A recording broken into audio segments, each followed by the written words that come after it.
if you're not grounded in scripture and understand where this is going to lead you, you might get duped by it and drawn further in. But this is a direct attack on the deity of Christ, the personhood of Christ.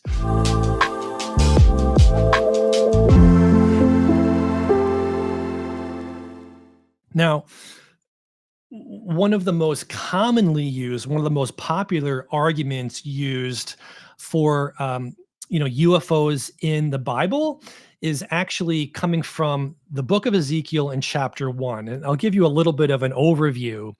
It says here in verse 4, "And I looked, and behold, a whirlwind came out of the north." Okay, and here it is again, a great cloud and a fire enfolding itself, and a brightness was about it, the color of amber out of the midst of the fire. Verse 5, "Out of the mist came the likeness of four living creatures. They had the likeness of a man." Verse 6, "Everyone had four faces, and everyone had four wings." So there's this very unusual imagery that's being used here. And it's been popularized in art over the years. And here are some additional verses. The chapter goes on. So verses 15 through 18, there's more of a reference about there's a wheel upon the earth by living creatures. And these are the creatures that had the four faces. It goes on to say that the appearance of the wheels was like unto the color of beryl. It was like a wheel in the middle of a wheel, and so forth. And then it talks about in verse 18 about how dreadful of a sight this was, and that the rings were full of eyes round about them. So, what could really this be talking about? We have to consider that and understand this in the proper context. Could somebody read a UFO into that if they didn't know anything else about the Bible? Well, I suppose so. But is that really what it's trying to say? And remember that this messaging is meant to deceive. There's further messages coming out of New Age and this UFO ufology, as it's now called, this study of extraterrestrials, that basically Mary was artificially inseminated by an alien on a UFO. With human DNA, with alien DNA.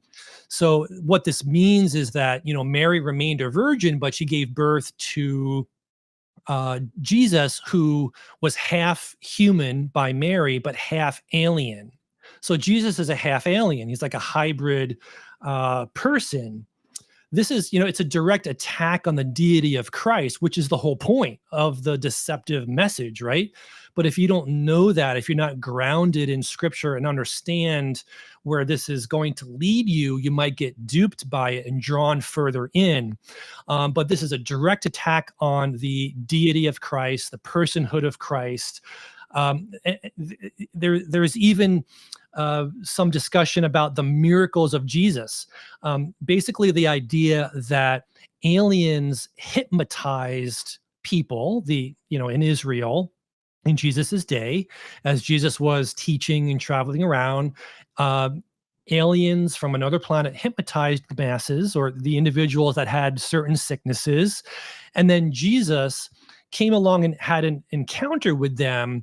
And by saying whatever words he may have said, or with whatever he might have done, that broke the hypnosis and caused the healing to occur.